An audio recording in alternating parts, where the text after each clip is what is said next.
Hurricane warnings up in Florida. And at McCoy Air Force Base, weather watchers keep a sharp eye on the progress of the season's fourth tropical storm, while flight crews file flight plans to evacuate base aircraft as the big blow approaches.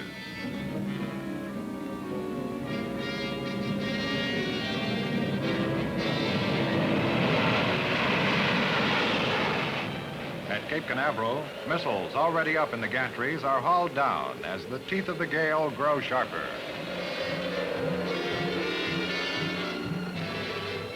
On the Sunshine State's southern tip, Homestead Air Force Base is racked by high winds and torrential rain.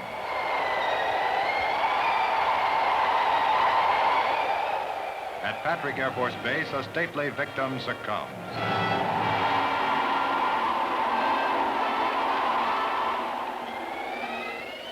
As the water rises, victims are evacuated.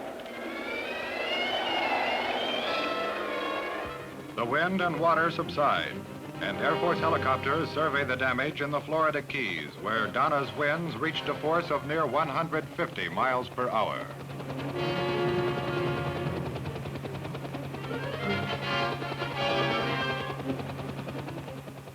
While the United States cleans up after Donna, halfway around the world in the Philippines, Air Force relief supplies reach flood victims of central Luzon. Food, medical supplies, water purification tablets, a myriad of articles delivered to a people in desperate need of help. Helicopters of the 405th Fighter Wing mount numerous mercy missions, delivering relief supplies in the only practical way. In the defense of freedom and in relief of human suffering, the Air Force stands always ready to serve.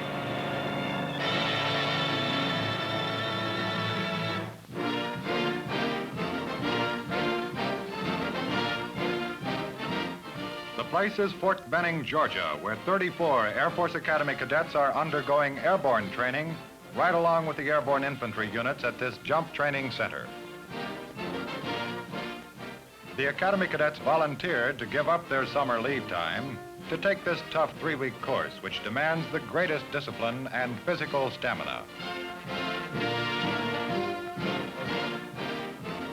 The only drag the cadets had at Fort Benning was supplied by the wind-blown parachute as they mastered recovery techniques.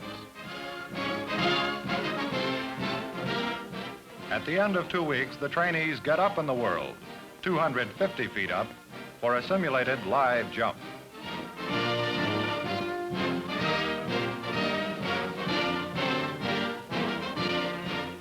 This is graduation, the final jump before qualifying for jump wings. From a C-123 provider, the trainees plunge earthward from an altitude of 1,250 feet.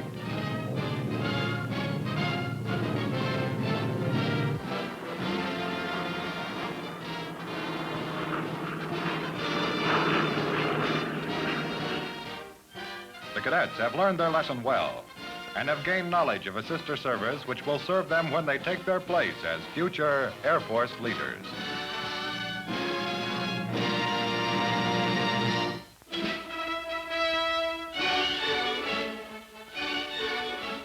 Jumping here and there around the Air Force, Scott Air Force Base, Illinois.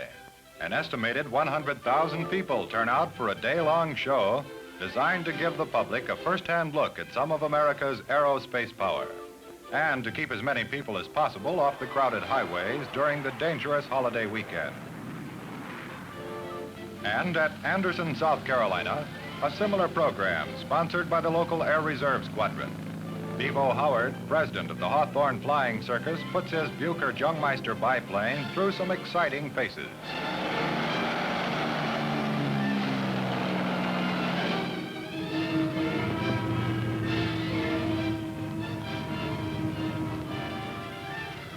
North American test pilot Bob Hoover does some modern-day barnstorming with an F-86L. The 4th annual Anderson Air Panorama, the finest show to be held outside a military installation this year. Congratulations, Anderson. At Gunter Air Force Base, Alabama, is located one of the biggest correspondence schools in the world. With the added importance placed on education by the Air Force, the Extension Course Institute is experiencing a tremendous surge in student applications as military and civilian personnel strive to improve themselves through education. This boom in the business of home study has made the Institute one of the post office's best customers. Recently at Tinker Air Force Base, Miss Helen Sembersky on the left became the ECI's 300,000th graduate, an educational feather in the cap of this Air Materiel Command employee. Now we're in merry old England, where British policemen are literally putting the skids to a vintage model Austin sedan. The purpose is to give instruction in how to control an auto on English roads to air policemen from Bryce Norton Air Base. I say, jolly good sport this. Wet roads with a variety of surfaces, together with right-hand drive, could be a bit confusing if you don't get the hang of it. And we're not skidding. There you go, chaps. Nothing to it, really. That's it for feature flashes from here and there around the Air Force.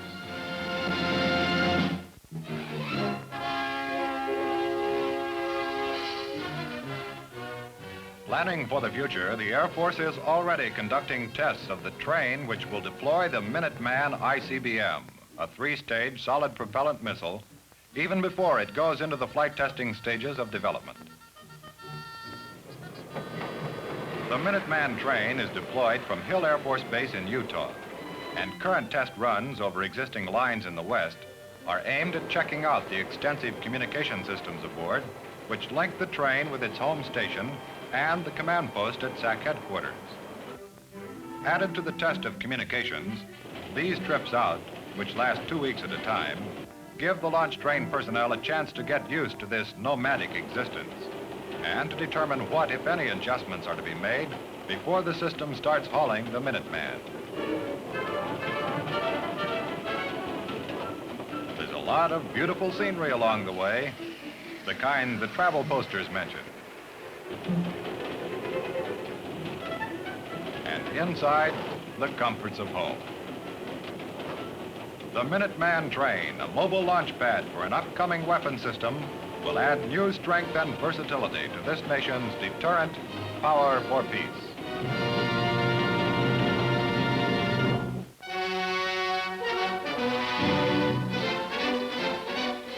Bright Star Pinecone 3, an annual test of Reserve and Air Guard combat effectiveness, proved a smashing success this year at Fort Bragg.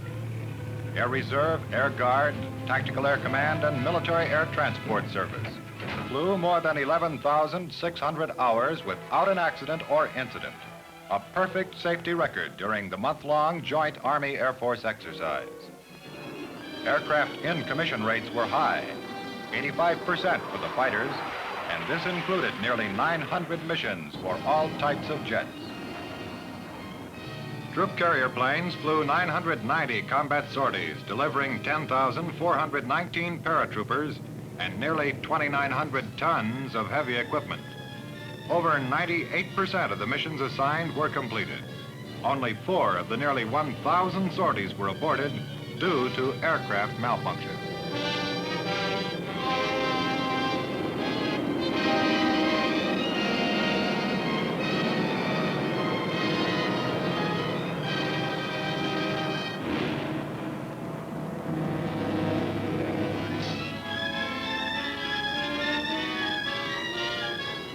The fact that Bright Star Pinecone 3 was carried out in a congested area without incident or accident involving aircraft is a tribute to the professional competence of the Air Reserve Forces and regular units of the United States Air Force.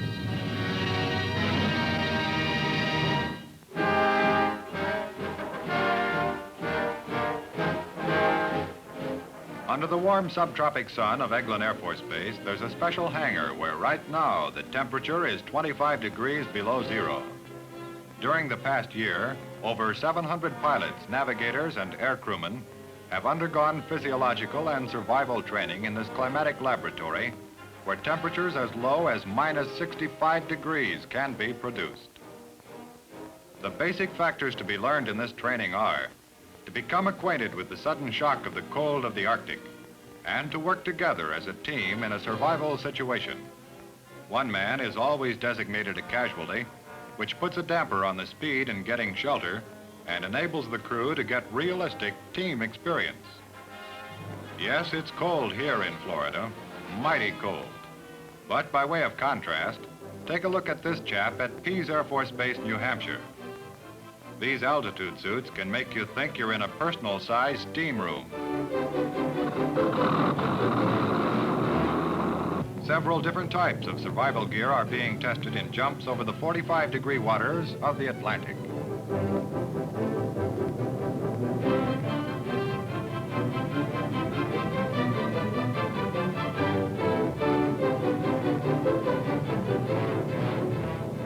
Parachute, raft, life preserver, survival kit, protective garments, all get a good shakedown in this type of test.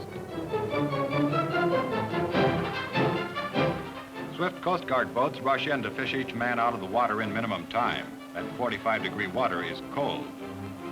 Tests like these not only prove the reliability of survival equipment which the Air Force has developed, but they also give the air crewman a psychological boost to actually experience its operation, knowing that should a real emergency arise, he's got the best protection money can buy.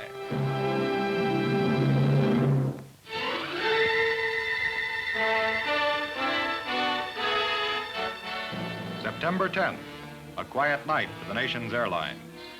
Scenes like this at Washington National Airport were the rule all over the United States and Canada, as all civil aviation was grounded and Operation Sky Shield tested the defense systems of the North American Air Defense Command. All navigational aids were jammed, as would be the case should our continent experience attack.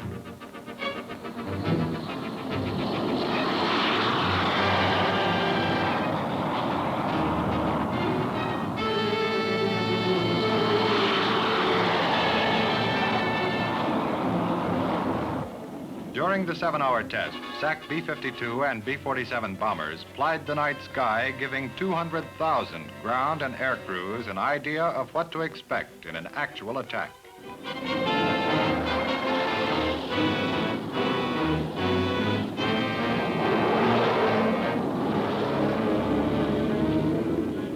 Sky Shield was vast, about 22 million square miles, reaching from near the North Pole to deep into the United States and far out into the Atlantic and Pacific Oceans.